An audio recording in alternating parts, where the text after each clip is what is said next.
Bon matin. Bonjour.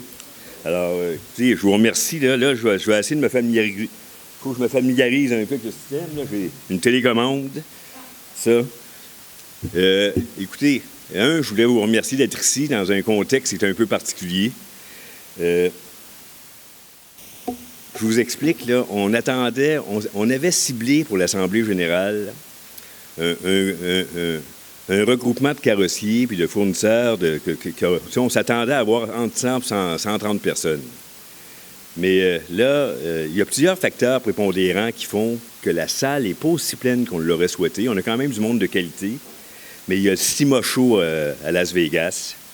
Il y a plusieurs carrossiers qui sont désités hier à cause du manque de main-d'œuvre. Alors, pour une raison qu'on s'explique mal, les ateliers sont pleins. Il y a le manque de main-d'œuvre. Alors, il y a une espèce de débordement dans les ateliers.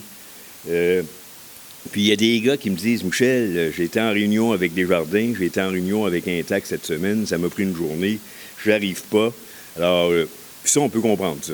Alors, merci d'être là, malgré la contexture qui est défavorable. Alors, le déroulement de la journée, ça va être très simple. L'accueil, c'est fait. Je remercie les gens de BASF, de PPG, pour leur commandite. Il y a, pour l'avant-midi, la réunion, la rencontre se passe avec les fournisseurs qui ont commandité l'événement, puis les carrossiers. Fournisseurs, carrossiers, c'est à la demande de deux de nos comités de travail qui ont demandé qu'on fasse une réunion uniquement avec des carrossiers et des fournisseurs. Ils ont dit les fournisseurs, la bienvenue, mais seulement une rencontre de carrossiers. Cet après-midi, en PM, ça va être l'Assemblée générale. Ça devrait durer 1 heure parce qu'on fait un compte-rendu ce matin qui est général. Puis l'Assemblée générale, bien évidemment, là, c'est exclusif là, pour les carrossiers. Ça va être en circuit fermé. Ça se passe entre nous. Là, puis je sais qu'il y a des carrossiers qui ont des choses à amener, mais ça va être le temps d'en parler. La pause café, Sherwin-Williams, les entrepôts AB, l'ARPAC, Simon, merci d'être là, Simon Matt. Puis, tu nous as bien supportés, merci beaucoup. Écopièces, Carpro, le lunch du midi, Ingenex, alors Marie-Pierre avec Guillaume, là, on va vous les présenter tantôt. Le Centre de la Roue, Autosphère, avec alors, Isabelle, merci beaucoup d'être là. Et puis l'ARPAC, encore Simon Matt. Où es-tu, Simon? Donc, t'es notre principal commanditaire avec Ingenex là, ce matin. Là. En après-midi, c'est l'AGA en 2022, comme je vous disais, seulement avec les carrossiers. Merci beaucoup. Bon. Alors, les grands dossiers, l'état de la situation, on va faire un survol. Alors, juste une petite rétrospective, là, puis une réévaluation des enjeux qui prévalent. En 2018, on a déposé un mémoire, on a fait une tournée provinciale auprès des assureurs. On a rencontré des hauts dirigeants, entre autres grâce à Louis Héroux, qui avait des bons contacts à l'époque. On a déposé un mémoire qui était assez musclé, assez bien étoffé. La réception, comme on l'a déjà dit, on se répète, hein, vous êtes au courant, la réception semblait bonne, mais il n'y a pas eu de réel lendemain suite à cette démarche-là, qui était une démarche quand même musclée, organisée, avec des études de marché, des analyses. On avait plusieurs intervenants qui sont intervenus là, dans l'édition de ce rapport-là. Puis Louis avait fait un travail assez particulier, assez extraordinaire. On avait rencontré les hauts dirigeants, hein? Alors le président de Intact, entre autres, là, puis des hauts dirigeants chez les autres compagnies d'assurance. Mais pas de lendemain. La COVID arrive, la planète est en crise, on n'y échappe pas. Alors ça bloque. Lors de la COVID, il y a eu des malentendus, il y a eu des difficultés qui ont été signalées. Les assureurs faisaient partie des services essentiels. Les carrossiers, c'était pas clair. Il y en a qui on disait que c'était non. La Sûreté du Québec s'en est mêlée. La sécurité du public disait que les carrossiers faisaient pas partie des services essentiels, mais les assureurs ont besoin des carrossiers pour répondre aux attentes de leur clientèle. Alors, il y avait une espèce de pression qui a été mise sur les carrossiers pour qu'ils offrent un service à leurs clients. Les bannières, il n'y a aucun positionnement qui était...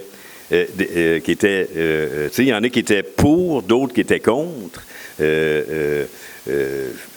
Fix Auto, à l'époque, avec Procolor, ont pris une direction qui était, comment je dirais ça, plus plus humaine en disant aux carrossiers, écoutez, c'est la COVID, on ne mettra pas la santé de nos gens en risque, restez chez vous, puis on va assumer cette période-là.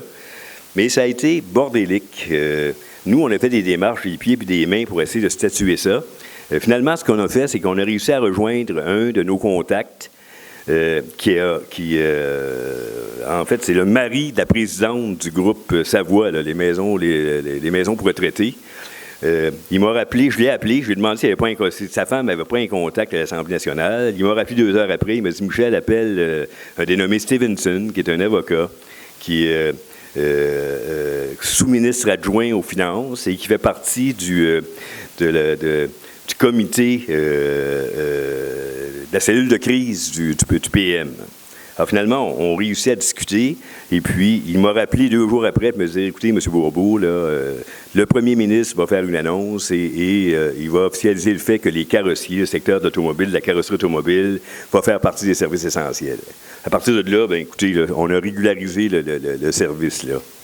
Alors ça montre un peu comment est-ce que le lobby est important, comment est-ce qu'on a une certaine capacité à pouvoir intervenir dans des dossiers bien spécifiques au niveau politique. Parce que je vais vous revenir tantôt là-dessus. Bon, alors, 2021, on lance le grand chantier, on fait ça en force, on annonce un plan de match, un plan d'orientation stratégique avec un plan d'action qui est musclé, qui fait pas l'unanimité, mais plusieurs carrossiers sont derrière. Puis l'objectif du plan, bien, vous le connaissez, hein, c'est simplement de réguler la relation entre les assureurs et les carrossiers, faire en sorte que les carrossiers puissent obtenir le juste dû en termes de revenus et puis en termes d'équilibre dans la relation d'affaires. Alors, les résultats sont obtenus suite au grand chantier. En 2022, on a établi, vous savez que Luc pilote des comités de travail avec des carrossiers. Plusieurs des carrossiers qui sont ici en font partie. Alors, Luc a cumulé des informations avec les carrossiers, puis uniquement avec les carrossiers. Alors, les protagonistes sont encore et toujours timides. Alors, ça, on parle des assureurs. Il y a une forme de timidité à ouvrir les valves. On parle de gros montants d'argent, de complexité, de fragilité. Puis, c'est de la business. C'est de la business. Les relations sont contraignantes, difficiles, puis on ne sent pas qu'il y a eu beaucoup d'amélioration. Il y a plusieurs carrossiers qui me disent, Michel, il y a de l'arrogance, il y a de la suffisance, on négocie sur des choses qui vont de soi. On a lancé encore une étude que Luc a pilotée avec des carrossiers, puis avec des spécialistes dans le domaine. C'est l'aide-mémoire en estimation. L'aide-mémoire en estimation, c'est une Bible. C'est un outil qui vous permet de faire de l'argent. Il y a du travail, il y a de l'énergie dans ce dossier-là. C'est un document qui est complet, puis qu'aucun assureur ne peut remettre en question. Alors, ça répond aux exigences, aux normes du secteur. Le GAA a été approché, se sont mêlés de ce dossier-là. Il y a des efforts, des énergies qui ont été mis. Moi, je vous invite, là, je vous le dis, servez-vous-en. Mais encore une fois, malgré l'aide-mémoire en estimation, il y a encore de l'argumentation, il y a encore des combats à livrer. Puis on fait la démonstration là, que vous êtes de bonne foi quand vous demandez ce qui vous est dû. Là. Alors, les assureurs ne prennent pas la pleine mesure de la situation. Aucune action d'harmonisation réelle n'est prise. Alors, on parle de charge de travail non productive, taux horaire, véhicules de courtoisie. Hier, je parlais avec un carrossier qui me disait, tu sais, Michel, des lavages. Il dit, mes lavages, moi, là des fois, c'est 3, 4, 5. Pourquoi est-ce que je ne suis pas payé pour ça? Pourquoi est-ce qu'il faut que je paye une main-d'œuvre? C'est banal. Mais puis c'est un élément parmi d'autres. Ce carrossier-là, il est dans la salle, là, il se reconnaît. Là. Mais pourquoi est-ce que on a de la difficulté à faire payer un simple lavage? Alors que ça va de soi, là, tu sais. Là, je ne vous apprends rien. Hein. C'est une petite rétrospective. Là. Je sais que vous êtes au courant de tout ça. Là. Le grand chantier de 2021, les objectifs ciblés. Alors, diminution de la charge de travail, puis augmentation des revenus. C'est très simple. Alors, la diminution de la charge de travail, tout ce qui n'est pas payé, là. Bon, changer les relations d'affaires. Standardiser, c'est difficile.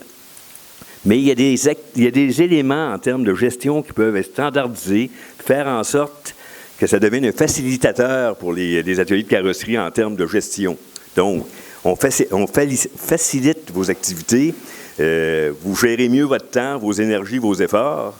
Bon, en bout de ligne, on parle de profitabilité. Le taux horaire. Le taux horaire, ça fait...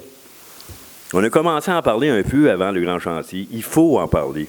Je vous invite à en discuter entre vous, mais aussi avec vos bannières. Je sais que les bannières portent une attention plus particulière au taux horaire. On a eu des rencontres, nous, avec les bannières, avec Luc, dans la dernière année. On a eu quoi? Quatre. On a rencontré les dirigeants. Sylvain Séguin était là, Jean-François Gargia était là, Yves Robichaud était là. On s'est entendu pour mettre l'accent sur le dossier du véhicule de courtoisie. Fine. Mais on dirait encore une fois qu'il n'y a pas de lendemain. Hier, il y a un assureur qui a appelé, quelqu'un que vous connaissez bien, puis qui m'a dit « Michel, j'ai vu votre programme, j'ai vu que vous aviez votre assemblée. Il dit, je trouve ça plate, les assureurs ne sont pas là, ne sont pas invités. Mais tu sais, le marché change, c'est en pleine mutation. Lui, il voudrait qu'on ait une relation d'équilibre. Il dit, on fait des efforts pour aider les carrossiers. Puis c'est vrai qu'ils ont fait des efforts. On parle de bénévolat. Mais c'est pas assez. C'est pas suffisant. Le taux horaire devrait être en haut de la pyramide, devrait être la priorité. Il faudrait, tu sais, ce que je vous expliquais. On s'en va vers un gouffre. Le marché change, il est en pleine mutation. Je vais en parler tantôt. Mais les taux n'augmentent pas de façon équilibrée, je dirais. Alors, les frais de gestion en estimation, les opérations gratuites, là, entre deux, nous, on estime. Hier, le même carrossier me disait, moi, là, j'estime que je devrais facturer 150 $ par frais d'ouverture de dossier. Correct. Nous, on pense que c'est 225 à 250 $, puis on le pense parce qu'on a fait des études de marché, il y a eu des analyses, le GAA a été mis là-dedans, on a un actuaire qui a fait des calculs, on a des... Hein? Bon, alors, mais on a soumis nos dossiers, nos études, nos analyses à l'industrie, aux assureurs, puis encore une fois, il y a une considération, mais c'est resté lettre morte. Bon, calibration, ce qu'on appelle les balayages en gestion de données électroniques aussi, ça, c'est des priorités, c'est des incontournables aujourd'hui. Bon, les réalités qui prévalent. Le secteur est en mutation comme jamais. Là, je sais que je ne vous apprends rien. En fait, il y a des gens ici, je pense à Éric Napa, puis avec les gars qui sont avec toi, vous êtes au courant de toute cette réalité-là, vous faites vos analyses, vos études. Mais les technologies évoluent vitesse grand V. Alors, les charges de travail sont trop volumineuses. Les complexités, les fragilités, les subtilités des relations d'affaires sont trop grandes, intenses et dominantes. Il faut ramener ça peut-être sur une base plus facile, plus simple. Ça, c'est un discours qu'on a avec Ottawa, puis Québec pour la main-d'œuvre étrangère. Les complications et les lourdeurs administratives évoluent, alors qu'elles devraient diminuer, ça devrait être simplifié. En ce moment, je ne m'explique pas pourquoi, mais les ateliers sont débordés. Il y a la problématique de la main-d'œuvre, il y a les pièces BO, il y a les BO. La main-d'œuvre qualifiée, intéressante puis intéressée est de plus en plus rare. Selon le ministère de l'Éducation, avec qui on a des liens, il y a une baisse marquée et continue d'élèves en carrosserie. Au Québec, tout secteur d'activité confondu, on parle de 80 individus, 80 personnes qui ont un potentiel de travail là, dans un secteur bien précis pour 100 postes ouverts. Puis ce nombre-là va aller en diminuant. Ça va empirer. Ça ne va pas se résorber avant 2040. Puis au Québec, c'est surprenant, il y a une personne aux 8 minutes qui part à la retraite. Alors, selon le ministère des Transports, la Sécurité publique, ça c'est la Sûreté du Québec, au niveau des accidents automobiles, c'est 1 mort par jour. Je ne le savais pas, j'ai appris ça récemment. 1 mort par jour, 4 blessés graves. Puis ce qu'on me dit, là, c'est 4 blessés graves, là, c'est 4 blessés à l'hôpital, paraplégiques, là, hypothéqués pour la vie. Là. Puis c'est 26 000 blessures par année.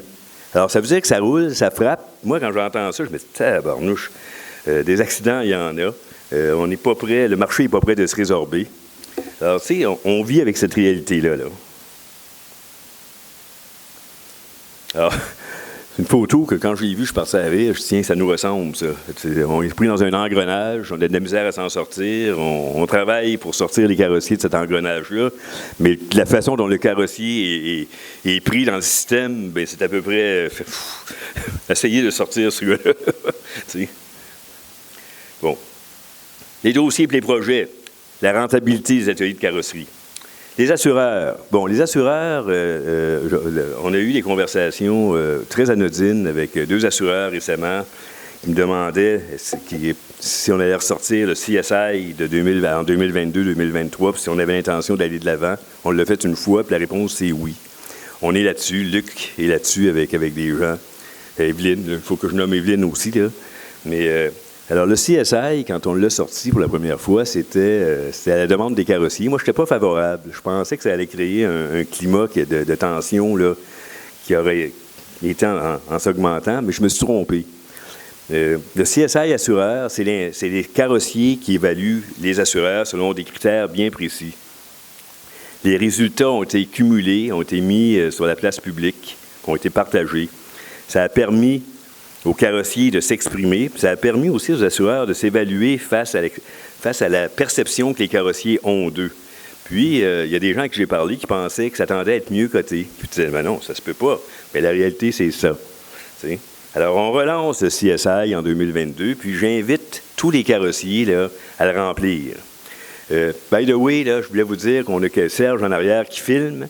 Il y a des montages vidéo qui vont être faits sur la présentation d'aujourd'hui avec les gens qui vont prendre la parole, qui vont être partagés dans les réseaux sociaux, qu'on va partager avec le secteur.